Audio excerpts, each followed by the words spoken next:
Okay అండి. అందరికీ ఆత్మ ప్రణామాలండి. మనకి ధ్యానాన్ని అత్యంత సులువైన పద్ధతిలో అందించిన పత్రి సార్‌కి, అలాగే ఈ ధ్యానాన్ని, జ్ఞానాన్ని పంచుకోవడానికి ప్లాట్‌ఫార్మ్ ఇచ్చిన వంశీ సార్‌కి, సమస్త గురుమండలికి కృతజ్ఞతలు తెలుపుకుంటూ మనం ఈ క్లాస్ స్టార్ట్ చేద్దామండి. సో, ఈరోజు మనం డిస్కస్ చేయబోయే టాపిక్ వచ్చేసి ఋతువులు, వాటి ఆధ్యాత్మిక సందేశాలు. ఓకే. సో, ఇది అండి టాపిక్ నేమ్ వచ్చి. ఋతువులు, వాటి ఆధ్యాత్మిక సందేశాలు. మనం చెప్పుకుంటూ ఉంటాం గదా! 6 ఋతువులు అని. సో, ఆ ఋతువులు మనకేం చెప్తున్నాయి? ఆధ్యాత్మిక సందేశాలు ఏమిస్తున్నాయి? వాటిలో పరమార్థాన్ని మన జీవితానికి ఎలా అప్లై చేసుకోవాలి? ఆత్మపరంగా మనం ఎలా ఎదగాలి? ఇదండి టాపిక్. ఓకే. సో, యాక్చువల్‌గా మన భారతీయ సాంప్రదాయంలో కాలచక్రం అనేది ఒక దానికి మనం చాలా ఇంపార్టెన్స్ అనేది ఇస్తూ ఉంటామండి. చాలా ప్రాముఖ్యత ఇస్తాం కదా! కాలచక్రానికి చాలా అంటే చాలా ప్రాముఖ్యత ఇస్తాం. సో, ఆ కాలచక్రం మీద డిపెండ్ అయ్యి మనము అన్నీ చేస్తూ ఉంటామనమాట. అంటే ఫర్ ఎగ్జాంపుల్ మనం కాలాన్ని కొంత భాగాలుగా డివైడ్ చేసి, దాని ప్రకారం మన గమనాన్ని చేస్తూ ఉంటామనమాట. భారతీయ సాంప్రదాయంలో అది ఎక్కువ ప్రాముఖ్యత ఉంటుంది కాలచక్రానికి. సో, ఈ కాలచక్రాన్ని మనం ఎలా డివైడ్ చేసుకుంటాము అంటే, సో కొన్ని మనకి తెలిసినయి ఏంటి? కొన్ని యుగాలు, మన్వంతరాలు, అలాగే కల్పాలు ఇలాగ మనం డివైడ్ చేసుకుంటూ వెళ్తాం కదా! సో, అంటే వీటిలికి ఒక్కొక్క దానికి ఒక్కొక్క కాల పరిమితి అనేది మనం పెట్టుకుంటాం. పెట్టుకొని వాటిని మనము ఒక ధర్మం ప్రకారం అవి నడుస్తూ ఉంటాయి. ప్రకృతి ధర్మం ప్రకారం అవి నడుస్తూ ఉంటాయి.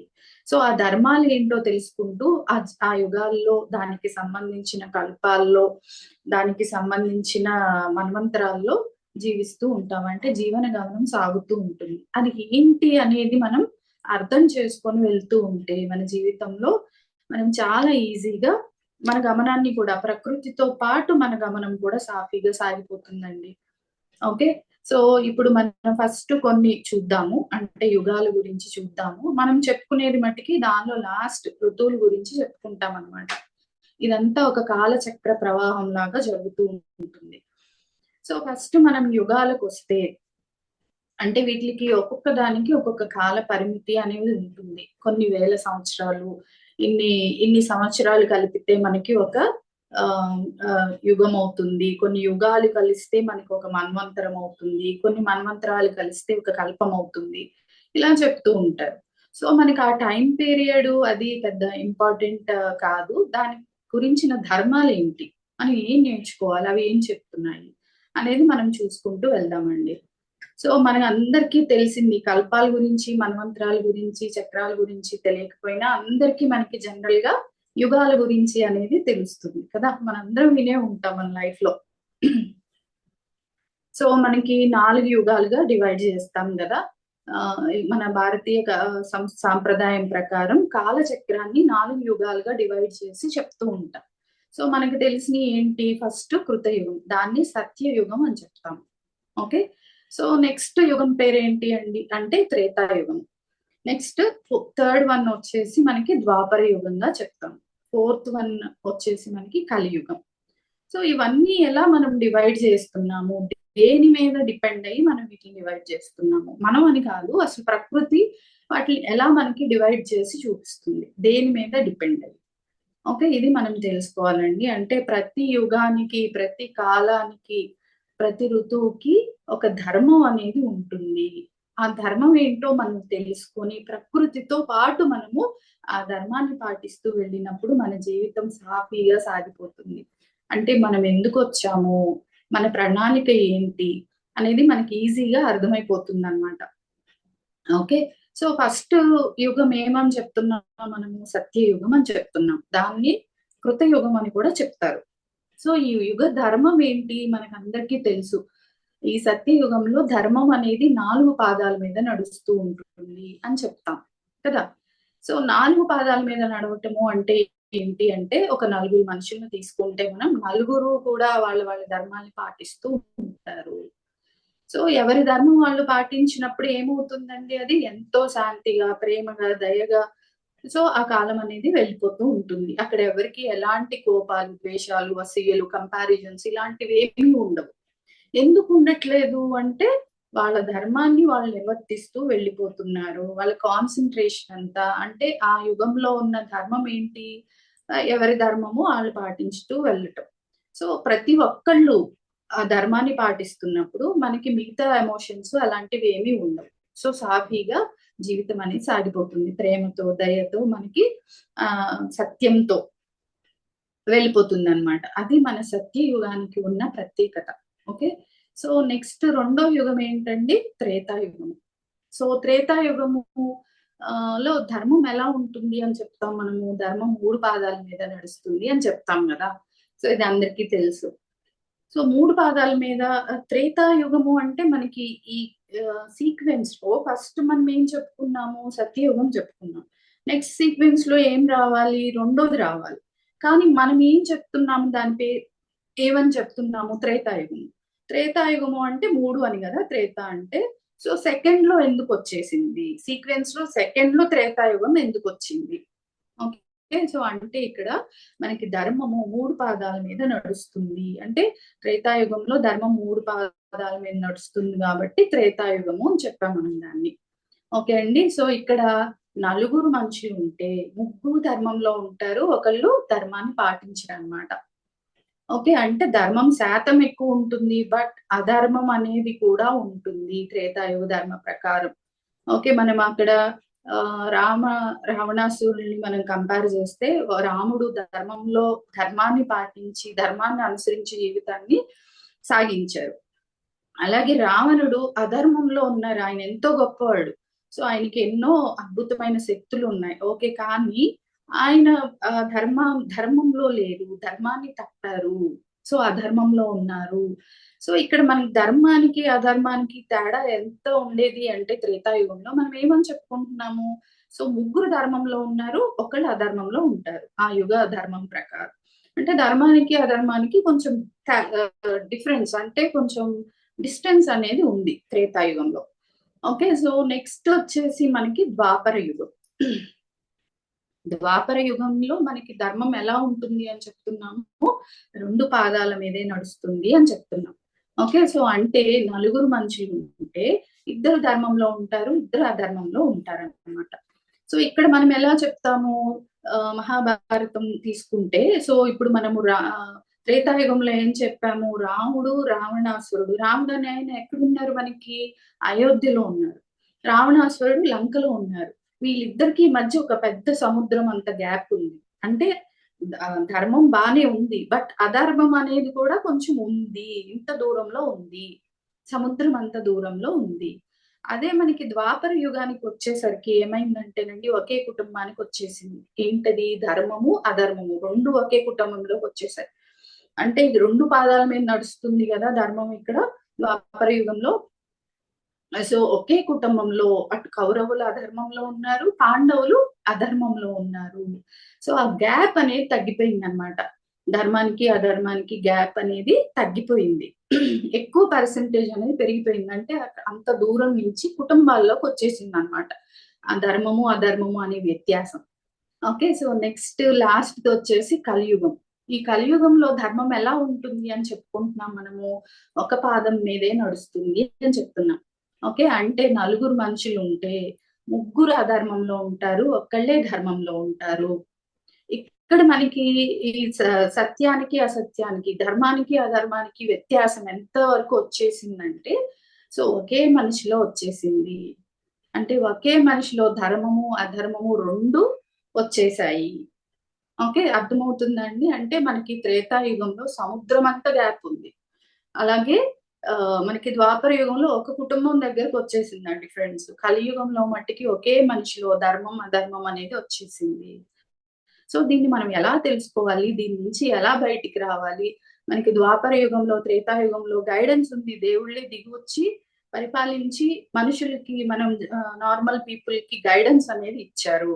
ఇప్పుడు మనకి కలియుగంలో అలాంటి అలాంటి దైవాలెవరు రారండి. సో ఇక్కడ ఏంటి అంటే మనకు మనమే తెలుసుకోవాలి. మనం దేనిలో ఉన్నాము? ధర్మంలో ఉన్నామా? అధర్మంలో ఉన్నామా? మనకే తెలుస్తది గదా! కొన్నిసార్లు మనకేమనిపిస్తది? చాలా ధర్మంలో ఉంటాం. చాలా ప్రేమగా ఉంటాం. దయగా ఉంటాము. అందరి పట్ల మంచి విశ్వాసంతో ఉంటాము. అందరిని చక్కగా జూసుకుంటాం. ఓకే. కొన్ని టైంలో ఏమవుతది? చేంజ్ అయిపోతది. మనలోనే ఒక ప్రతీకారము, ఒక కోపము, ద్వేషం ఇలాంటివన్నీ వచ్చేస్తూ ఉంటాయన్నమాట. అది ఏంటి అంటే ఆ కాల ధర్మం అలాగే ఉంటుంది. అది మనం గుర్తించాలి. ఓకే. మనలో ఈ గుణం ఉంది. మనం దీన్ని సరిచేసుకోవాలి. ఈ అధర్మంలో నుంచి ధర్మంలోకి రావాలి అని మనకు మనమే గైడెన్స్ చేసుకోవాలి. సో, దీనికోసం దేవుళ్ళేమి దిగిరారు గాని మన కోసం. సో, గురువులనేవాళ్ళు ఉంటారండి కలియుగంలో. మెయిన్ గురువుల మీద డిపెండ్ అయ్యి మనకి కలియుగ ధర్మం అనేది నడుస్తూ ఉంటుంది. వాళ్ళు మనకి గైడెన్స్ చేస్తూ ఉంటారు. సో, వాళ్ళిచ్చిన గైడెన్స్‌ని తీసుకొని, సో, మనకు మనమే ఆత్మ పరిశీలన చేసుకొని అధర్మంలో ఉన్నప్పుడు ధర్మంలోకి మనమే మార్గాన్ని మార్చుకుంటూ ఉండాలన్నమాట. దానికి మనం ఇలాంటి ధ్యానము, ఆత్మజ్ఞానము, సద్జన సాంగత్యం ఇలాంటివి చేస్తూ ఉండాలన్నమాట. ఎందుకు డీవియేషన్స్ అనేవి ఎక్కువైపోతూ ఉంటాయన్నమాట ఈ కాల ధర్మానికి సంబంధించి. సో, అలాగే ఉంటుంది ఈ కాలం. కాబట్టి మనం ఎలా ఉండాలి అంటే కాలానుగుణంగా మనం కూడా ఆహ్, ధర్మం ప్రకారం జీవించాలి అనుకున్నప్పుడు వాళ్ళిచ్చిన గైడెన్స్ ఏదైతే ఉందో, గురువులు ఇచ్చిన గైడెన్స్, ఆ గైడెన్స్‌లో వెళ్తూ ఉండాలి. మనం ఇలాగా ధ్యానం చేస్తూ, సద్జన సాంగత్యం చేస్తూ, మంచి మంచి బుక్స్ చదువుతూ ఉన్నప్పుడు ఏమవుతుంది, మనం ఒకవేళ కరెక్ట్ మార్గంలో లేకపోయినా, సో ఇవన్నీ గూడా మళ్ళీ మళ్ళీ కరెక్ట్ మార్గంలో, ధర్మం వైపు, సత్యం వైపు నడిపించటానికి మనకి హెల్ప్ అవుతూ ఉంటాయన్నమాట. సో ఇది యుగ ధర్మాలు. ఓకేనండి. సో ఇప్పుడు మనకి ఈ యుగాల తర్వాత మనం ఏమని చెప్పుకుంటాం, మనకి ఎక్కువగా ఫ్రీక్వెంట్‌గా తెలిసేదేంటి సంవత్సరాలు, నెలలు, వారాలు, డేస్ ఇలా చెప్తూ ఉంటాం గదా! సో వీటిల్నే మనం ఋతువులుగా కూడా చెప్తాం. అంటే ఈ ఋతువులు ఎలా వస్తాయి అంటే మనకి వాతావరణ పరిస్థితులను బట్టి డిపెండ్ అయ్యి ఋతువులనేవి మనం డివైడ్ చేస్తూ ఉంటాం. కదండీ! సో ఈ వాతావరణ పరిస్థితులు ఎలా ఉన్నాయి? సో దాని మీద డిపెండ్ అయ్యి మనం 6 ఋతువులుగా మనం డివైడ్ చేస్తామనమాట. అంటే 12 నెలలుంటాయి. ఆ 12 నెలల్లో మనము 2 నెలల్ని ఒక్కొక్క ఋతువు కింద మనము డివైడ్ చేసి చెప్పుకోవచ్చు. సో ఈ ఋతువుల గురించి మనం తెలుసుకోవాల్సిన అవసరం ఏంటి అంటే, సో మన జీవితంలో ప్రతీదీ కూడా ఒక కాలచక్రం ప్రకారం నడుస్తుంది. ప్రకృతే మనకి గైడ్ చేస్తూ ఉంటుంది. ఇలా జరుగుతుంది. సో మీరిది గమనించి ఆ గమనంలో వెళ్ళండి అని ప్రకృతి మనకి చెప్తూ ఉంటుంది. సో ఇప్పుడు మనకి ఋతువులు 6 ఉన్నాయి గదా! కాలాలను బట్టి మనం ఆ ఋతువుల్ని డివైడ్ చేసి పెట్టుకున్నాం. ఓకే. ఏంటి వసంతకాలమని, ఋతువని, వర్ష ఋతువని, శరదృతువని, హేమంత్ ఋతువని, శిశిర ఋతువని ఇలాగా మనము డివైడ్ చేసి పెట్టుకున్నాం. అంటే వర్షాకాలము, వేసవి కాలము, అలాగే మనకి శీతాకాలము. ఇలాగా ఆ కాలాలు, ఆ వాతావరణ పరిస్థితులు ఎలా ఉన్నాయో చూసి దాని మీద డిపెండ్ అయ్యి మనం ఆ ఋతువుల్ని డివైడ్ చేసాం. కానీ మనం సెట్ చేసామా అండి? ఆ ఋతువుల యొక్క కాలాన్ని, ఆ వాతావరణ పరిస్థితుల్ని మనమేమన్నా సెట్ చేసామా? సెట్ చేయలేదు గదా! అంటే వర్షాకాలం ఇప్పుడు రావాలి. ఈ పీరియడ్‌లో రావాలి. వేసవికాలం ఈ పీరియడ్‌లో రావాలి. ఎండలు ఎక్కువగా ఈ పీరియడ్‌లో ఉండాలి. అలాగే వర్షాలు ఈ కాలంలో రావాలి అని మనమేమన్నా సెట్ చేసుకున్నామా? చేయలేదు కదా! మన రాజకీయ నాయకులు ఏమన్నా సెట్ చేసారా? ఎవ్వరు చేయలేదు గదా! సో, ఎవరు సెట్ చేసారు దాన్ని? ఈ కాలంలో వర్షాలు పడాలి. ఈ కాలంలో ఎండలుండాలి. ఈ కాలంలో మనకి మంచు కురవాలి. ఇలా ఎవరు సెట్ చేసారు? మనం చూస్తే ప్రకృతే అలాగా మనకి ఆ కాలచక్రం ప్రకారం ఒకదాని తర్వాత ఒకటి అనేది ప్రకృతి నుంచి వచ్చిన గమనం అది. కదా అండి! సో, మనం ఏమి సెట్ చేయలేదు. సో, అది ఆ వాతావరణ పరిస్థితులను బట్టి మనము పేర్లు పెట్టుకున్నాం అంతే. బట్ ఆ గమనం అనేది ఒకదాని తర్వాత ఒకటి, ఒకదాని తర్వాత ఒకటి అనేది ఆ వాతావరణ పరిస్థితుల మార్పు అనేది ప్రకృతికి అనుకూలంగా జరిగిపోతూ ఉంది ఆటోమేటిక్‌గా. మనమేమి చెయ్యలేము. దాన్ని సెట్ చేయలేము, మార్చలేము.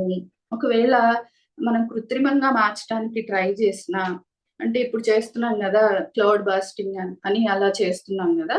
సో అలా క్లౌడ్ బర్స్టింగ్ అలా చేసినప్పుడు ఏమవుతుంది, వర్షాలు పడట్లేదని చెప్పి మనం ఏం చేస్తాము, క్లౌడ్ బర్స్టింగ్ అనేది చేసాం. అంటే అప్పుడు ఏమైంది, ఒకే చోట ఎక్కువగా వర్షాలు కుంభవృష్టి లాగా కురిసేసి మనకి నష్టమే కలిగించింది, కానీ దానివల్ల లాభం అనేది జరగలేదు. మనందరం చూసాం కదా, హైదరాబాద్ లో కూడా ఈ చుట్టుపక్కల ప్రాంతాల్లో క్లౌడ్ బర్స్టింగ్ అనేది చేశారు. సో అప్పుడు ఏమైంది, ఎక్కువగా పడిపోయి మనకి నష్టమే, అంటే వర్షాలు ఎక్కువ వచ్చేసి నష్టమే కలిగింది. ప్రకృతిని మనం డిస్టర్బ్ చేస్తే మనకి దాని నుంచి నష్టమే కలుగుతుంది అనేది మనకి తెలుస్తుంది కదా. సో ఈ ప్రకృతి మనకి ఒక సందేశం ఇస్తుందండి. ప్రతిదీ కూడా ఒక సైకిల్ లాగా జరుగుతుంది, ఒకదాని తర్వాత ఒకటి జరుగుతూ ఉంటుంది. యుగాలు ఎలా అయితే ఒకదాని తర్వాత 4 యుగాలు కొన్ని కొన్ని థౌజండ్స్ ఆఫ్ ఇయర్స్ వరకు మనకి జరుగుతూ ఉంటాయో, ఒక దాని తర్వాత ఒకటి, సత్యయుగం తర్వాత త్రేతాయుగం, ద్వాపర యుగం, కలియుగం, మళ్ళీ నెక్స్ట్ సత్యయుగం స్టార్ట్ అవుతుంది. అంటే అది ఒక సైకిల్ అన్నమాట. సో అక్కడ సైకిల్ ఉంది కదా, సో ఇప్పుడు ఇక్కడ కూడా మనకి ఈ మంత్స్ లో, ఇయర్స్ లో, అలాగే ఋతువుల్లో కూడా సైకిల్ ఉంటుంది. ఓకే, అంటే ఒక కాలచక్రం ఒక సైకిల్ లాగా తిరుగుతూ ఉంటుంది. అదే మన జీవితాల్లో కూడా జరుగుతుందండి. మనం గమనించుకోవాలి, దాన్ని అన్వయించుకోవాలి, చూసుకోవాలి, అర్థం చేసుకోవాలి. ప్రకృతి మనకి ఏం సందేశాలు ఇస్తుంది, దాని నుంచి నేను ఏం అర్థం చేసుకోవాలి, నా జీవితానికి ఎలా అప్లై చేసుకోవాలి అనేది మనం గమనించుకుంటూ వెళ్ళాలన్నమాట. ఎక్కువ ప్రకృతికి దగ్గరగా ఉన్నప్పుడు మన జీవన గమనం కూడా ఈజీ అయిపోతుంది మనకి. ఓకే, సో ఇప్పుడు మనకి 6 ఋతువులు పేర్లేంటి, అవి ఏం సందేశాలు ఇస్తున్నాయి మనకి అనేది చూద్దామండి. సో ఫస్ట్ ఋతువు పేరు మనకి వసంత ఋతువు, సెకండ్ గ్రీష్మ ఋతువు, థర్డ్ వర్ష ఋతువు, ఫోర్త్ వచ్చి శరద్ ఋతువు, ఫిఫ్త్ ఋతువు వచ్చి 5వ ఋతువు హేమంత ఋతువు, 6వ ఋతువు వచ్చేసి శిశిర ఋతువు. ఈ 6 ఋతువులకి ఒక్కొక్క గమనం అనేది ఉంటుంది, వాతావరణ పరిస్థితులు, అలాగే దానికి సంబంధించిన ఆధ్యాత్మిక సందేశాలు కూడా ఉంటాయండి వాటిల్లో మనకి చూస్తే. సో ఏమి ఇస్తున్నాయి సందేశాలు, ఆ ఋతువులు మనకి ఎలాంటి సందేశాలు ఇస్తున్నాయి అనేది చూద్దాం. సో దేనికి ప్రతీక, సో ఆ ఒక్కొక్క ఋతువు దేనికి ప్రతీక, మనకి ఏం చెప్పడానికి ట్రై చేస్తుంది ప్రకృతి, అది నేర్చుకుందామండి. ఓకే, సో ఫస్ట్ మనకు వచ్చేసి వసంత ఋతువు. సో ఇది దేనికి ప్రతీక అంటే పునర్జీవనానికి ప్రతీక. సో ఏం జరుగుతుంది వసంత ఋతువులో అంటే, చెట్లు చిగురించి పూలు పూస్తూ ఉంటాయి, ప్రకృతి పచ్చగా ఉంటుందన్నమాట, కోయళ్ళు పూస్తూ ఉంటాయి. అంటే కొత్తదనం అనేది ప్రకృతిలో మనకి గమనిస్తాం మనం ఎప్పుడు, వసంత ఋతువులో. ఓకే, సో మనకి అప్పుడే కొత్తగా ఉగాది అనే ఒక ఫెస్టివల్స్ కూడా చేసుకుంటాం మనం. ఆ ఋతువులు కాలానికి బట్టి మనం పండగలు అనేవి కూడా చేస్తూ ఉంటాం అన్నమాట. సో ఆ కాలానికి సంబంధించిన పండుగలు. అలాగే మనకి వసంత ఋతువు దేనికి ప్రతీక అని చెప్పుకుంటున్నాము, పునర్జీవనానికి ప్రతీక. పునర్జీవన అంటే ఏంటి అంటే కొత్త జీవితము, దానికి ప్రతీక అన్నమాట. సో నెక్స్ట్ రెండో ఋతువు ఏంటండి, గ్రీష్మ ఋతువు. సో ఇది దేనికి ప్రతీక అంటే కఠినతకి. గ్రీష్మం అంటే వేసవి కాలం, మంచి ఎండలు వచ్చే కాలం అన్నమాట. సో ఇది దేనికి ప్రతీక అంటే, ఇవన్నీ కూడా అంటే ఏమైతే మనం చెప్పుకుంటున్నామో ఆ ఋతువుకి రిలేటెడ్ వర్డ్స్ ఏమైతే ఉన్నాయో అవన్నీ కూడా మన జీవితంలో కూడా వస్తూ ఉంటాయి. వాటిని మనం ఎలా ఎదుర్కోవాలి అనేది చూస్తాం అన్నమాట వీటి నుంచి మనం. ఓకే, సెకండ్ ఏంటి, గ్రీష్మ ఋతువు. సో ఇది బాగా ఎండాకాలం అండి. ఇది దేనికి ప్రతీక అంటే కఠినతకు, శ్రమకు, కరువుకు, వీటిలన్నిటికీ ప్రతీకగా చెప్తాం మనం గ్రీష్మ ఋతువు. సో ఇక్కడ మనం పెంచుకోవాల్సింది ఏంటి అంటే శక్తి, సహనం. ఓకే, సో ఒక్కొక్క ఋతువు గురించి మనం మళ్ళీ ఎక్స్ప్లెయిన్ చేసుకున్నాము. సో ఫస్ట్ ఇది దేనికి ప్రతీకలో చూద్దాం. ఓకే, సో మూడవ ఋతువు వచ్చేసి వర్ష ఋతువు. ఇది దేనికి ప్రతీక, సో వర్ష ఋతువు అనేది శుద్ధికి ప్రతీక. ఇంకా దేనికి ప్రతిబింబిస్తుంది అంటే ఈ వర్ష ఋతువు ప్రేమకి, ప్రగతికి, స్నేహానికి, మానవత్వానికి ప్రతీకగా చెప్తాం. ఎందుకు, వర్షాలు ఎక్కువగా కురిసినప్పుడు ఏమవుతుంది, ఒక్కొక్క ప్రాంతం మునిగిపోతూ ఉంటుంది. సో వాళ్ళకి ఏమీ సహాయం ఉండదు, తిండి ఉండదు, బట్టలు ఉండవు, నీళ్లు ఉండవు. సో మనం ఏం చేయాలి ఆ టైంలో గమనించుకొని ప్రకృతిని మనం వేరే వాళ్ళకి మానవత్వంతో సహాయం చేస్తూ ఉండాలి. మానవత్వానికి ప్రతీక, శుద్ధికి ప్రతీక. వర్షం వచ్చినప్పుడు మొత్తం అంతా ప్రకృతి అంతా చక్కగా శుద్ధి అయిపోతుందన్నమాట. సో అలాగే ప్రేమ చిగురిస్తుంది చక్కగా. ప్రగతి అనేది స్టార్ట్ అవుతుంది. వర్షాలు వచ్చి చక్కగా మనకి అన్ని పంటలు పండినప్పుడు ప్రగతి అనేది వస్తుంది. సో ఇది మన వర్ష ఋతువు అనేది వీటన్నిటికీ ప్రతీక అన్నమాట. నెక్స్ట్ వచ్చేది 4వది శరదృతువు. సో ఈ శరదృతువు అనేది దేనికి ప్రతీక అంటే, ఇది అందరికి చాలా ఇష్టమైన ఋతువు అండి. ఆకాశం చాలా నిర్మలంగా ఉంటుందన్నమాట. అంటే మనకి చలికాలానికి ముందు వచ్చే కాలం ఇది. ఓకే. సో నిర్మలతకి ప్రతీక ఇది. శరదృతువు అనేది మనసు నిర్మలత్వానికి ప్రతీక. సో ఇక్కడ మనం ఏం చేయాలి? అంటే ఈ శరదృతువులో మనం చక్కగా నిర్మలంగా ఉంటుంది కాబట్టి ఆకాశం కూడా ఎంతో నిర్మలంగా ఉంటుంది. సో వర్షం వచ్చినప్పుడు మనకి ఆకాశం అంతా మేఘామృతమై ఉన్నప్పుడు అయిపోయిన తర్వాత, వర్షాకాలం అయిపోయిన తర్వాత ఆకాశం చూస్తే చాలా నిర్మలంగా ఉంటుందన్నమాట. సో ఆ నిర్మలత్వానికి ప్రతీక. మన మనసుని అలా నిర్మలంగా చేసుకోవాలి అనేది ఈ ఋతువు మనకి చెప్తుందన్నమాట. నెక్స్ట్ వచ్చేసి హేమంత ఋతువు. ఈ ఋతువు దేనికి ప్రతీక అంటే ఇది కూడా చలికాలంలోనే వస్తదండి. సో శాంతికి ప్రతీక. మార్పుకి, శాంతికి ప్రతీక అన్నమాట ఇది. ఇది హేమంత ఋతువు. సో హేమంత ఋతువులో మనం ఎక్కువగా సిద్ధతకి, అంటే నెక్స్ట్ వచ్చే కాలానికి ఇప్పుడే సిద్ధంగా ఉండాలి అని చెప్పడానికి ఇది ప్రతీక. నెక్స్ట్ వచ్చేది ఏ కాలం? శిశిర ఋతువు. దీంట్లో ఏమవుతుంది? మొత్తం అన్ని చెట్లు ఆకులన్నీ రాలిపోతాయన్నమాట. సో ఏమీ పంట ఉండదు. ఎటు చూసినా మనకి అంత డ్రైగా అనిపిస్తూ ఉంటుంది. సో ఈ కాలం కోసం మనం ఏం చేయాలి అంటే హేమంత ఋతువులో సిద్ధపడాలి. ఓకే. సో అది హేమంత ఋతువుకి సంబంధించిన ప్రతీక. నెక్స్ట్ లాస్ట్ ఏంటి? శిశిర ఋతువు. సో ఈ శిశిర ఋతువులో ఏమవుతుంది అంటే చెట్లు ఆకులు రాలుస్తాయి. ఏమి మనకి ఎటు చూసినా పచ్చదనం అనేది కనిపించదు. సో ఇది ఏంటి? దేనికి ప్రతీక అంటే తాత్వికతకు ప్రతీక. అలాగే మానసిక మార్పు. మార్పు అనేది ఉంటుంది. ప్రకృతిలో ప్రతి చోట మార్పు అనేది ఉంటుంది అని మనము ఈ ఋతువు ద్వారా తెలుసుకోవాలన్నమాట. అలాగే ఇది ఏం చెప్తుంది అంటే ఒక అంటే చెట్లు ఆకులన్నీ రాలిపోతాయి గదండీ! మళ్ళీ ఒక కొత్త ప్రారంభం కావటానికి రెడీ అవ్వటం అన్నమాట. అంతే కదా! మనకిక్కడ 2 ఋతువులు చూస్తే అంటే ఫస్ట్, లాస్ట్. ఈ 2 చూస్తే ఏముంటుంది? ఫస్ట్ వసంత ఋతువులో ఏం జరుగుతుందండి? పునర్జీవానికి ప్రతీక. ఇక్కడ చెట్లు చిగురించి పూలు పూస్తాయి. ఎటు చూసినా పచ్చదనంతో ప్రకృతి నిండిపోతుంది. అలాగే లాస్ట్ 6th ఋతువు ఏమని చెప్పుకుంటున్నాం? శిశిర ఋతువు. ఇక్కడ ఏం జరుగుతుంది? చెట్లు ఆకులన్నీ రాలిపోతాయి. మళ్ళీ కొత్తగా చిగురించటానికి. ఇది ఒక సైకిల్ లాగా. ఈ మధ్యలో వచ్చే మార్పులన్నీ కూడా ఏదైతే ఒక్కొక్క ఋతువు, ఒక్కొక్క మార్పుకి సంకేతంగా చెప్తున్నామో, మన జీవితంలో కూడా అలాంటి మార్పులు వచ్చినప్పుడు వాటిని కరెక్ట్‌గా మనం అప్లై చేసుకుంటూ, అంటే వాటిని దాటుకుంటూ మంచివైతే ఇంక్రీజ్ చేసుకుంటూ ఉండాలి. అలాగే కష్టకాలంలో ఉన్నప్పుడు వెయిట్ చేస్తూ ఉండాలి. ధ్యానం చేస్తూ ఉండాలి. సిద్ధపడుతూ ఉండాలి. నెక్స్ట్ ఏ కాలం వస్తుందో అని దానికోసం సిద్ధపడుతూ ఉండాలి. సో ఇవన్నీ కూడా మనకి ఒక చక్రం లాగా ఉంటాయి. మన జీవితంలో కూడా సేమ్ అదే జరుగుతదండి మనం అప్లై చేసుకుంటే.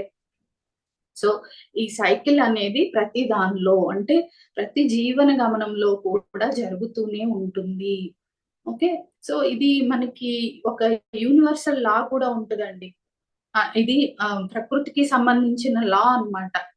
ప్రతీది కూడా ప్రకృతిలో ఒక సైకిల్ లాగా జరుగుతుంది. దాన్నే లా ఆఫ్ రిథమ్ అని చెప్తాం మనం. ఒక 12 యూనివర్సల్ లాస్ ఉంటాయి. అవి మనము గమనించుకుంటే మనకి తెలుస్తూ ఉంటాయన్నమాట. ఆ 12 యూనివర్సల్ లాస్ అంటే ఏంటి అనేది మనం ఒక క్లాస్‌లో చెప్పుకున్నాము. సో ఆ 12 లాస్‌లో ఇదొక లా అన్నమాట. Universal law. ఏంటి? Law of rhythm.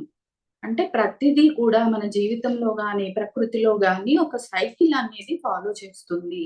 ఆ రిథమ్‌ని బట్టి మనము లైఫ్‌ని లీడ్ చేస్తూ వెళ్ళాలి అనేది మనకి యూనివర్స్ అనేది, ప్రకృతి అనేది మనకి సందేశం ఇస్తూ ఉంటుంది. సో ఆ సందేశం ప్రకారం మనము వెళ్ళిపోతూ ఉండాలి. అలాగే ఈ ఋతువులకి సంబంధించి మనలో శారీరక మార్పులు, మానసిక మార్పులు, ఆత్మపరమైన మార్పులు గూడా వస్తూ ఉంటాయి. సో మనమే గమనించుకోవచ్చండి. ఒక్కొక్క కాలంలో మన శరీరం ఎలా ఉంటుంది, వేసవి తాపానికి శరీరం ఎలా ఉంటుంది, అలాగే చలికాలంలో ఎలా ఉంటుంది, అలాగే వసంత కాలంలో ఎలా ఉంటుంది అనేది మనం గమనించుకుంటే మనకే తెలిసిపోతుంది కదా!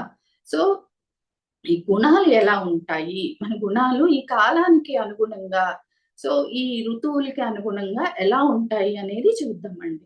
సో ఫస్ట్ వసంత ఋతువు. సో ఇక్కడ ఏం జరుగుతుంది, మనకి వసంతం అనంగానే ఎంతో హ్యాపీగా అనిపిస్తది మనకి. చెట్లు చిగురించి, పువ్వులు ఎన్ని నంబర్ ఆఫ్ ఫ్లవర్స్ అనేవి వస్తాయి మనకి. అలాగే ప్రకృతి చాలా పచ్చగా ఉంటుంది. ప్రకృతిలో మనకి పునర్జీవం అనేది కనిపిస్తూ ఉంటుంది.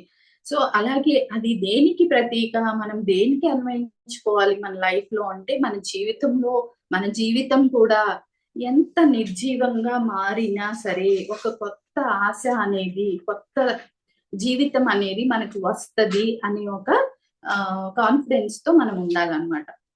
ఓకే. అది దానికి ప్రతీకగా చూపిస్తుంది పునర్జీవనానికి వసంతం. సో మన జీవితంలో గూడా వసంతం వస్తుంది. ఆల్రెడీ వసంతంలో ఉంటే ప్రాబ్లమ్ ఏం లేదు. చక్కగా ఎంజాయ్ చేస్తూ ఉంటాం. కదా! సో లేదు, మనం కష్టకాలంలో ఉన్నాము. మనకి కరెక్ట్‌గా సెట్ కావట్లేదు ఏమి అనుకున్నప్పుడు మనం ఏం చేయాలి? సో మన జీవితంలో గూడా వసంతం వస్తుంది అనేది గుర్తు తెచ్చుకొని మనం వెయిట్ చేస్తూ ఉండాలి. సో మన చుట్టూ ఉన్న శూన్యతను జీవంగా మార్చుకోగలగాలి మనమే. సో అంటే ప్రతి జీవితంలో ఒక వసంతం వస్తుంది. మనం కష్టాల్లో ఉన్నా, నిరాశల్లో ఉన్నా సరే, ఒకరోజు మన జీవితంలో ఒక నవకళ అనేది వస్తుంది. మన జీవితం కూడా చిగురాకు తొడుగుతుంది అని మనం ఆశతో ఎదురు చూస్తూ ఉండాలి. కృంగిపోకూడదనమాట. సో ఈ వసంత ఋతువు అనేది మనకు చూపిచ్చేది అదేనండి. మనకి చెప్పే ఆధ్యాత్మిక సందేశం అదే. పునర్జీవం అనేది ఉంటుంది కంపల్సరీ. సో దానికోసం మనం వెయిట్ చేయాలి అనేది చెప్తదనమాట. సో ఇప్పుడు ఈ కాలంలో మన ఆత్మగుణం ఎలా ఉంటుంది? ఆత్మగుణం ఎలా ఉంటుంది అంటే, ఆశగా, ఉత్సాహంగా, జ్ఞానంతో, ప్రకృతితో ఉన్న సాన్నిహిత్యాన్ని ఎంజాయ్ చేస్తూ ఉంటుందన్నమాట ఆత్మగుణం. మనం దాన్ని డెవలప్ చేసుకుంటూ ఉన్నప్పుడు ఇవన్నీ మనకు అర్థమవుతాయి ఆత్మగుణాన్ని. అలాగే మనసు ఎలా ఉంటుంది అంటే, పునర్జీవనంతో నిండిపోతుందన్నమాట మనసు. ఆత్మవిశ్వాసంతో కొత్త అవకాశాలను స్వీకరిస్తూ ఎంతో హ్యాపీగా ఉంటది మనసు ఆ కాలంలో మనం గమనించుకున్నట్టయితే. ఓకే. అలాగే శరీరం ఎలా ఉంటుంది అంటే, చాలా శక్తివంతంగా ఉంటుంది, ఆరోగ్యకరంగా ఉంటుంది, చాలా వేగంగా ఉంటుంది, సజీవత ఎక్కువగా ఉంటుందన్నమాట శరీరం ఆ కాలంలో. ఓకే. సో ఆ కాలానికి తగ్గట్టు మనం కూడా కొత్త ప్రారంభాలు, కొత్త ఉత్సాహంతో మనము ఉగాది అన్నప్పుడు మనకు ఆ కొత్త సంవత్సరం అనే చెప్తాం కదండీ! ఈ ఋతువులో మనకొచ్చే పండగ ఉగాది. శ్రీరామనవమి, ఉగాది ఇవన్నీ వస్తూ ఉంటాయి మనకి. అంటే మన జీవితంలో కూడా కొత్త ఉత్సాహంతో మనం మొదలుపెడుతూ వెళ్ళిపోవాలి. ఎందుకు అంటే మన శరీరము సహకరిస్తుంది, మనసు సహకరిస్తది, అలాగే ఆత్మగుణాలు కూడా మనకి సహకరిస్తూ ఉంటాయి ఈ కాలంలో. సో అందుకని అవన్నీ తెలుసుకొని మనం ఈ వసంతకాలం అనేది కొత్త జీవితానికి, పునర్జీవనానికి మనకి సందేశంగా మనం తీసుకొని కొత్త కొత్త ఆలోచనలు, కొత్త కొత్త డెవలప్‌మెంట్స్ మనం ఈ కాలంలో చేసుకోవచ్చనమాట. ఓకే. నెక్స్ట్ గ్రీష్మ ఋతువు. ఈ గ్రీష్మ ఋతువు ఎలా ఉంటదని చెప్పుకున్నాం మనము. ఎండలు మెండుగా ఉంటాయి. అంటే చాలా ఎక్కువగా ఉంటాయన్నమాట. బాగా సమ్మర్ సీజన్ ఇది. సో ఇది మనకి దేన్ని సూచిస్తది అని చెప్తున్నాము అంటే, కష్టకాలాన్ని సూచిస్తుంది. మనకంటే ఇప్పుడు తెలియట్లేదండి. మనం ప్రకృతిలోకెళ్ళి, అడవిలోకెళ్ళి చూసామనుకోండి, అక్కడ జీవనం ఎలా ఉంటది? జంతువులు అల్లాడిపోతూ ఉంటాయి. వెయిట్ చేస్తూ ఉంటాయి ఎప్పుడు వర్షం పడతదా అని. కానీ అవేం చేస్తాయి? సహనంగా ఎదురు చూస్తాయి. వాటికప్పుడు కష్టకాలం అన్నమాట. ఏమీ దొరకదు. తిండి ఉండదు, నీళ్లుండవు, ఏమీ ఉండదు. ఒక పక్కన వేసవి తాపం. కానీ అవి ఎలా వెయిట్ చేస్తాయి? సో నెక్స్ట్ వర్షాకాలం వస్తది. మనం వెయిట్ చేద్దాం. కొంచెం ఓపిక పడదాము అని చెప్పి సహనంతో, ఓర్పుతో ఆ కష్టకాలంతో కష్టకాలంలో అవి తపస్సులాగా జీవిస్తాయి అన్నమాట. యాక్చువల్‌గా మనం కూడా అలాగే ఉండేవాళ్ళం. కాకపోతే ఇప్పుడు ఫెసిలిటీస్ అవి మనం డెవలప్ చేసుకుని ఆ వేసవి తాపాన్ని నుంచి బయటకొచ్చేస్తున్నాం. కానీ ప్రకృతిలో మనకి చెప్పేది ఏంటి అంటే గ్రీష్మ ఋతువు కఠినత, కరువు కాలం, శ్రమ కాలం. అనే దాన్ని సూచిస్తుంది. ప్రతి దానిలో ఇవన్నీ ఉంటాయండి. ప్రకృతిలోనే ఉన్నాయి. ప్రకృతే మనకి చూపిస్తుంది. మన జీవితంలో గూడా శ్రమ వచ్చినప్పుడు, కఠినంగా ఉన్నప్పుడు, మనం నిరాశ, నిస్పృహలతో ఉన్నప్పుడు అలా కృంగిపోయి ఉండకూడదు. నెక్స్ట్ మనం ఏం చేయాలి? సిద్ధపడుతూ ఉండాలి. తపస్సు చేస్తూ ఉండాలి. సార్ కూడా చెప్తారు గదా! మన వంశీ సార్ మనకి కాలం కలిసి రానప్పుడు మౌనంగా ఉండు. మౌనంలో ఉండండి. ధ్యానం చేయండి. వెయిట్ చేయండి అని చెప్తారు గదా! అట్లాగే మనకి ఈ గ్రీష్మ ఋతువు అదే చెప్తుంది మనకి. మన జీవనం కూడా కష్ట సమయంలో మనం వెయిట్ చేసి, ఆ శ్రమల్ని ఓర్చుకొని, ఓర్పుతో, సహనంతో మనం తపస్సులాగా కాలాన్ని మనము కంప్లీట్ చేయాలన్నమాట. ఓకే. ఇక్కడ ఆత్మగుణం ఎలా ఉంటుంది అంటే, తపస్సుకి సంబంధించిన గుణం అప్పుడు ఆ టైంలో డెవలప్ అవుతదన్నమాట ఆత్మలో. అలాగే లోతైన ఆలోచనలొస్తూ ఉంటాయి. ఎదుగుదల వైపు మనకి మనసు ప్రయాణిస్తూ ఉంటుంది. అంతే గదండీ! ఎప్పుడైనా మనకి కష్టం వచ్చినప్పుడే ఎదగటానికి ట్రై చేస్తాం. లేదు అంతా బానే ఉంది, కంఫర్ట్‌గా ఉంది అన్నప్పుడు మనం ఏం జేస్తాము? మామూలుగానే అలాగా కంఫర్ట్ జోన్‌లో ఎళ్ళిపోతూ ఉంటాం. కదా! అలా కాదు. ఇప్పుడు నాకు కష్టమొచ్చింది. దీని నుంచి నేను బయటకి రావాలి. ఈ స్టేజ్ నుంచి నేను ఎదగాలి అనే ఒక ఆలోచన అనేది మనకొస్తదనమాట. మనసు గుణం ఎలా ఉంటుంది ఈ టైంలో? అంటే సహనంతో ఉంటుంది మనసు. సహనం నేర్చుకుంటదనమాట. యాక్చువల్‌గా మనకి సహనం అనేది ఉండదు. బట్ ఉండాల్సినట్లు ఆ కాలం మనకి టీచ్ చేస్తదనమాట. సహనంతో ఉంటది మనసు. అలాగే స్థిత ప్రజ్ఞతను డెవలప్ చేసుకుంటుంది.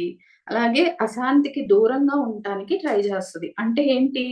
నెక్స్ట్ మనము ఎలా అయితే డెవలప్‌మెంట్ వెళ్ళాలో దాని వైపుకి మనసు మళ్ళుతుందనమాట. ఓకే. అది మనసు యొక్క గుణం. శారీరక గుణం ఎలా ఉంటుంది అంటే శక్తి, సహనము, మనకి శారీరక పరమైన ఇబ్బందులు అంటే కొంచెం డల్‌గా ఉంటుంది. అంటే పని చేయటానికి సహకరించదనమాట శరీరం.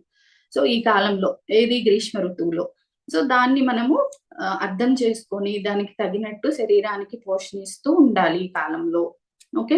మనకి ఫుడ్ కూడా చెప్తారు ఆయుర్వేదంలో. ఏ కాలానికి ఏ ఫుడ్ సరైనది, ఎలాంటివి తీసుకోవాలి అనేది కూడా చెప్తారు. అది వేరే టాపిక్ అండి. మనము ఆత్మపరమైన ప్రతీక చూస్తూ ఉన్నాం కదా! ఇవి డిస్కస్ చేద్దాం. ఓకే. నెక్స్ట్ ఏంటి వర్ష ఋతువు.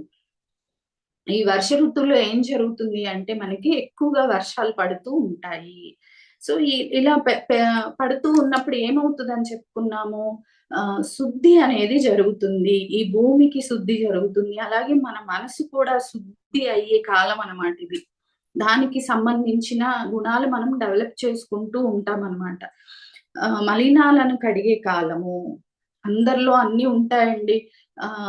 వాటిల్ని మనం అబ్జర్వ్ చేసుకొని వాటి నుంచి మనము బయటకొచ్చేయటానికి, శుద్ధి చేసుకోవడానికి ట్రై చేయాలన్నమాట.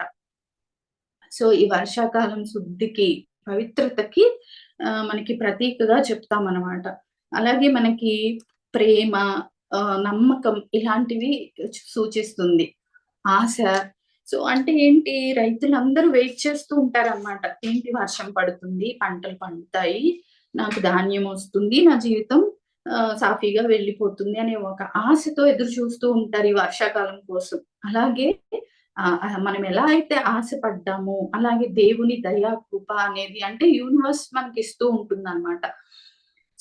దాని ప్రకారమే మనకి వర్షాలు పడి చక్కగా రైతులు పంటలు పండించుకొని ఎంతో హ్యాపీగా ఉంటారనమాట. ఇది దేనికి ప్రతీకగా చెప్తున్నాము? ప్రేమకి, ఆశకి, కృపకి, దయకి వీటిలికి ప్రతీకగా చెప్పుకోవచ్చు వర్షాకాలాన్ని.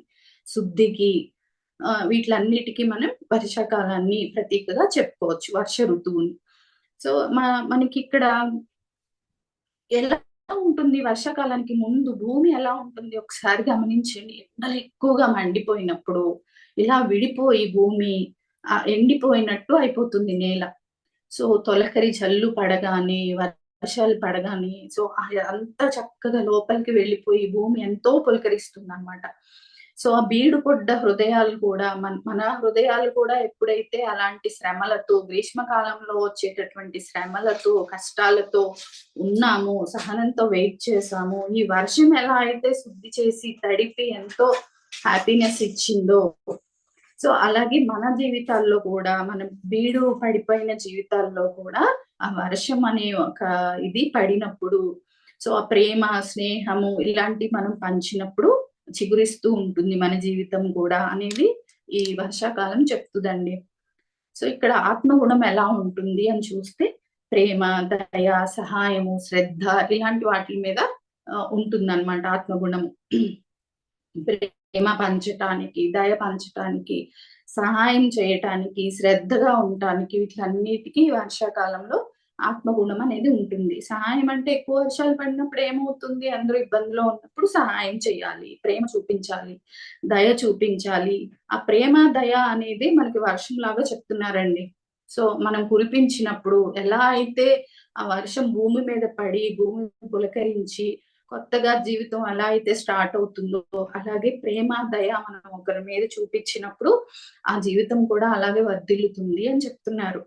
ఓకే, మనస్సు గుణం ఎలా ఉంటుంది అంటే అనురాగము, కృప, ఇతరుల మీద చింతన అంటే ఇతరుల గురించి ఆలోచన ఇలాంటివన్నీ మనసు చేస్తూ ఉంటుంది ఈ కాలంలో. ఓకే, సో శరీర గుణము ఆరోగ్యంగా ఉంటుంది, శాంతిగా ఉంటుంది, సంతోషంగా ఉంటుంది అన్నమాట వర్షాకాలం. ఓకే, సో నెక్స్ట్ వచ్చేసి ఋతువు శరద్ ఋతువు.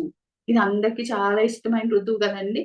సో శరచంద్రికల వెన్నెల అని చెప్తూ ఉంటాం. ఎంతో నిర్మలంగా ఉంటుంది ఆకాశం చూస్తే మనకి హృదయం కూడా చాలా శాంతిగా, సంతోషంగా అనిపిస్తూ ఉంటుంది అన్నమాట.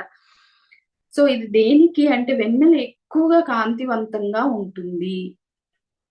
సో ఇది ఇక్కడ మనం దేనికి ప్రతీకగా చెప్తాము అంటే ఇది చలికాలానికి ముందు వచ్చే కాలం అన్నమాట. బయట ఆకాశం ఎంత నిర్మలంగా ఉందో, ఎంత నిర్మలంగా మారిందో, మబ్బులు పట్టిన ఆకాశం, వర్షాకాలంలో మబ్బులు వచ్చిన ఆకాశం, అవి వెళ్ళిపోయిన తర్వాత ఎంత నిర్మలంగా మారుతుందో మన మనసు కూడా కష్టాలు, కఠినత ఉన్నప్పుడు, సో అలాగా మబ్బులు పట్టి ఉన్నప్పుడు, సో దాని నుంచి మనం మన మనసుని కూడా నిర్మలం చేసుకోవాలి అని చెప్తుంది. ఒక సందేశాన్ని ఇస్తుందన్నమాట ఈ శరదృతువు. సో ఇక్కడ మనకి అంతర్ముఖం అయ్యే కాలం అన్నమాట. మనకి ఎంతో ప్రకృతి సహకరిస్తూ ఉంటదండి ధ్యానాలకి. మనం ఏదైనా ఒక తపస్సు లాంటిది చెయ్యాలన్నా ఈ ఋతువు చాలా అనుకూలమైన ఋతువు. ఎంతో నిర్మలంగా ఉంటుంది. ప్రకృతి సహకరిస్తూ ఉంటుంది మనం చేసే ధ్యానాలకి, మనం చేసే సాధనలకి ఎంతో అనువైన కాలం అన్నమాట ఇది. చాలా మన మనస్సు మీద, శరీరం మీద చక్కగా మంచి ప్రభావం చూపిస్తూ ఉంటుందన్నమాట. అలాగే మనకి అంతర్ముఖం అవ్వటానికి ఇది బాగా ఉపయోగపడే కాలం. అంతర్ముఖత లేకుండా బయట విజయం అనేది మనం సాధించలేము కదా! సో అలా అంతర్ముఖం అవ్వటానికి ఇది సరైన కాలం. సో శరదృతువు మనకి చెప్తుంది ఏంటి అంటే మౌనంగా ఉండండి, అంతర్ముఖం అవ్వండి, తపస్సు చేయండి, అలాగే ధ్యానాన్ని చేయండి, మీ అంతర్ముఖతని పెంచుకోండి.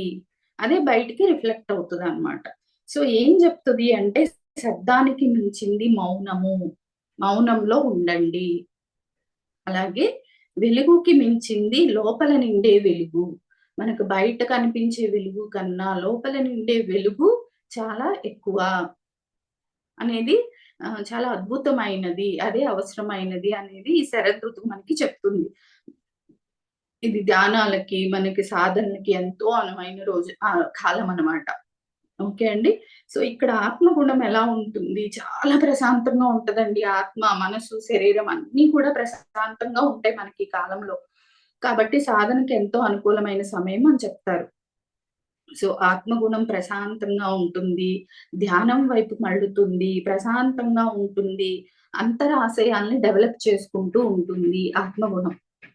ఓకే, అలాగే మనస్సు ఎలా ఉంటుంది అంటే తాత్వికతలోకి వెళ్తుంది, లోపల శాంతిని కోసం ట్రై చేస్తూ ఉంటుంది, అలాగే పునర్జీవనం గురించి అర్థం చేసుకోవడానికి కూడా ట్రై చేస్తూ ఉంటుంది మనస్సు. ఓకే, ఈ శరదృతువులో. శరీర గుణం ఎలా ఉంటుంది అంటే చక్కగా విశ్రాంతిగా ఉంటుందన్నమాట. ఏ ఇబ్బంది ఉండదు శరీరంలో. చాలా సహకరిస్తది శరీరం మనకి ఈ టైంలో కూడా.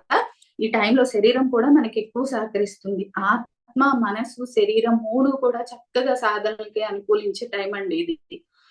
సో, విశ్రాంతిగా ఉంటుంది. స్థిత ప్రజ్ఞతతో ఉంటుంది శరీరము. శాంతిగా ఉంటుంది ఈ శరదృతువులో. ఓకే. సో, నెక్స్ట్ వచ్చేదేంటి అంటే హేమంత ఋతువు. సో, ఇది కూడా చలికాలం. మనకి శరదృతువు అనేది చలికాలానికి ముందు వచ్చే కాలము. సో, హేమంతం అనేది చలికాలం అన్నమాట. ఇక ఇది దేనికి సూచిస్తుంది అంటే మనకి హేమంత ఋతువులో ఏం జరుగుతుంది ప్రకృతిలో అంటే మంచు ఎక్కువగా కురుస్తూ ఉంటుంది.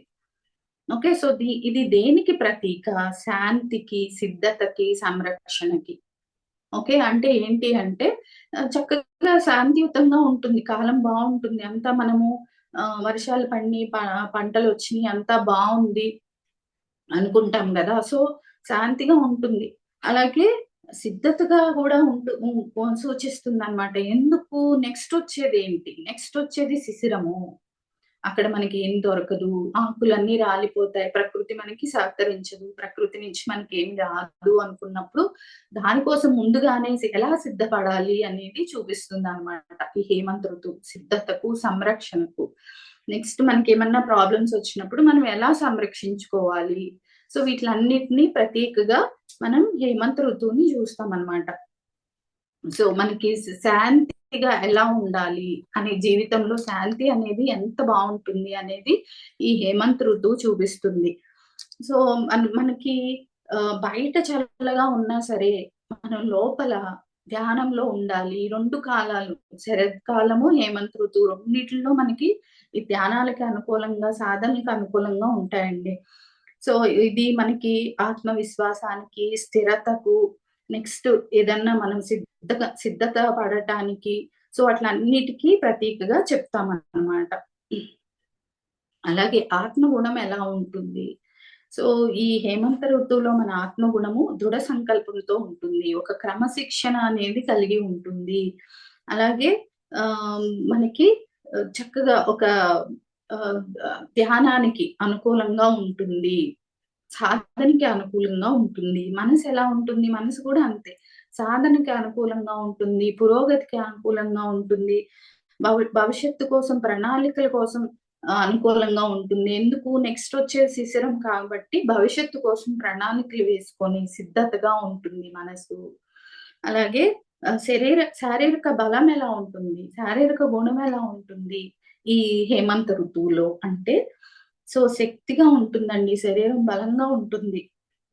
మనకి సపోర్ట్ జేస్తుందనమాట. ఆత్మవిశ్వాసంతో మనకి శారీరక బలం అనేది వృద్ధి అవుతూ ఉంటుందనమాట. సో, ఇది శా శారీరక గుణం. హేమంత ఋతువులో మన శరీరానికి ఎలా ఉంటుంది? శరీరం మంచిగా ఉంటుంది. అంటే సపోర్ట్ జేస్తదనమాట. హెల్త్ అనేది చక్కగా ఉంటుంది. సో, శక్తిగా, శారీరక బలంగా ఉంటాం మనం ఈ కాలంలో. ఓకేనా అండి? నెక్స్ట్ వచ్చేది శిశిర ఋతువు. ఈ శిశిర ఋతువు దేనికి మనకి సంకేతము అంటే తాత్వికతకు, అలాగే మానసిక మార్పుకి, మానసిక మార్పుకి ఏదైనా మనకి నెక్స్ట్ వచ్చేదేంటి అనేది ఇక్కడి నుంచే తెలుస్తుందనమాట. అలాగే విడిపోవటం గురించి కూడా ఇది చెప్తుంది. మనకి ఇది దేనికి ప్రతీకత అంటే తాత్వికతకు. ఇక్కడ ఏం జరుగుతుంది మనకి చెట్లు ఆకులన్నీ రాలిపోతాయి. ప్రకృతిలో ఏ పచ్చదనము ఉండదు. సో, ఇది దేనికి చూపిస్తుంది అంటే ఈ ప్రతీకగా ఇది దేనికి చెప్తుంది అంటే తాత్వికతకు. చె సో, ఇది అంతా అయిపోయింది నా జీవితము. నాకింకేం లేదు. ఉన్నదంతా అయిపోయింది అని అలా అనుకుంటూ ఉంటారు గదా! సో, దానికి ఇది మనం అప్లై చేసుకోవాలన్నమాట. లేదు. కొత్త జీవితానికి ఇది ప్రారంభం. అంతా అయిపోయినా మళ్ళీ నెక్స్ట్ కొత్త జీవితానికి ఇది ప్రారంభం. చాలా మంది అనుకుంటూ ఉంటారు నా జీవితంలో చాలా కష్టాలొచ్చేసాయి. నేనసలు సాల్వ్ చేసుకోలేని ప్రాబ్లమ్స్ వచ్చేసాయి. నేనసలు ఫెయిల్ అయిపోయాను. నాకు జాబ్ రావలేదు. నేను అనుకున్నది సాధించలేకపోయాను. వేస్ట్ నా జీవితం అని చెప్పి ఎంతో ఇదైపోతూ ఉంటారనమాట. సో, అప్పుడు మనం ఈ శిశిర ఋతువు నుంచి నేర్చుకోవాలి. ఏంటి అంటే ఇది అంతా కూడా నెక్స్ట్ కొత్త జీవితం ప్రారంభం కావటానికే.